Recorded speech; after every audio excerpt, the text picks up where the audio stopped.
রাজধানীর বিজয়নগর এলাকায় নির্বাচনী প্রচারণাকালে গুলিবিদ্ধ হন ইনকিলাব মঞ্চের মুখপাত্র ও ঢাকা ৮ আসনের সম্ভাব্য স্বতন্ত্র প্রার্থী শরীফ ওসমান হাদী।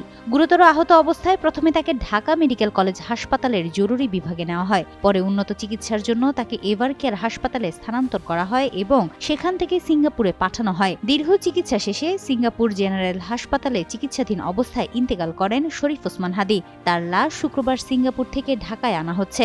বাংলাদেশ বিমানের একটি বাণিজ্যিক ফ্লাইটে স্থানীয় সময় বিকেল ৩টা ৫০ সিঙ্গাপুর থেকে রওনা দেবে লাশবাহী ফ্লাইটটি।